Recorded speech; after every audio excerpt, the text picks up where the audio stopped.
ఎప్పుడెప్పుడా అని ఉత్కంఠంగా ఎదురు చూస్తున్న రెండు బలమైన జట్ల మధ్య మ్యాచ్ ఈరోజు జరగబోతుంది. అదే సిఎస్కే వర్సెస్ ముంబై.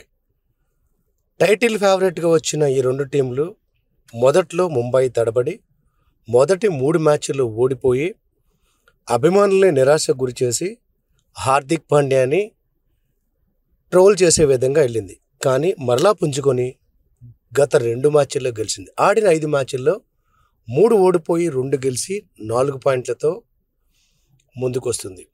ఇంకా చెన్నై విషయానికి వస్తే మొదటి 2 మ్యాచ్లు వన్ సైడ్గా ఆడి తర్వాత 2 మ్యాచ్లు ఓడిపోయి ఒక్కడి మీదే ఆధారపడుతున్న అపప్రద తెచ్చుకొని మరలా పుంజుకొని మరొక మ్యాచ్ గెలిచి ఆడిన 5 మ్యాచ్ల్లో 3 గెలిచి 2 ఓడిపోయి ఉంది. రెండిట్లోనూ విచిత్రం విషయం ఏంటంటే ఇక్కడ ఓపెనర్ రుతురాజ్ గైక్వాడ్ మొన్న ఒంటి చేత్తో గెలిపించడం చెప్పాలి కలకత్తా మీద జరిగిన లాస్ట్ మ్యాచ్లో.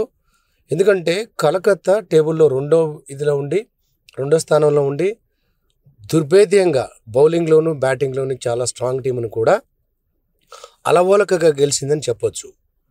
మరి ముంబై విషయానికి వస్తే మొన్న జరిగిన లాస్ట్ మ్యాచ్లో ఓపెనర్స్ ఇద్దరు భీకరమైన ఫామ్లోకి వచ్చి ఒంటి చేత్తో గెలిపించారని చెప్పాలి.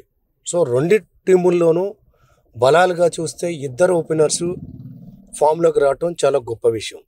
ఇంకా మిగిలింది బౌలింగ్ విషయంకి వస్తే ఏ మాటకు ఆ మాట చెప్పాలి.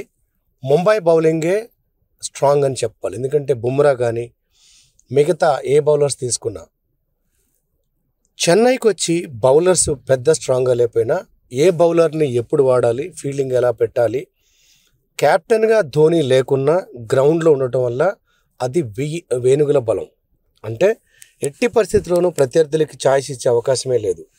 అలా అంటే అన్ని మ్యాచ్లు ఎలా జరుగుతుందంటే లేదనే చెప్పాలి. కానీ ప్రస్తుతం జరుగుతున్న పరిస్థితులు చూస్తే ముంబై చెన్నై మధ్య జరుగుతున్న ఈ మ్యాచ్లో బలాబలాల పరంగా చూస్తే రెండు సమానంగా ఉన్నాయనే చెప్పాలి. పాయింట్ల పట్టికలో కొంచెం ముందున్నప్పటికీ ముంబై పడిలేసిన సింహంలా గర్జిస్తుంటే చెన్నై ఉరుకులు పెట్టి పరుగులు బట్టి కింద పడి మరొకసారి లేచి పరుకు రెడీ అయిందని చెప్పాలి. ఈ విధంగా చూస్తే ఇవాళ ఇరు జట్ల అభిమానులకి డి అంటే డి అనే మ్యాచ్ ఖచ్చితంగా కొనల మీద చేసే మ్యాచ్ అనుకోవాలి.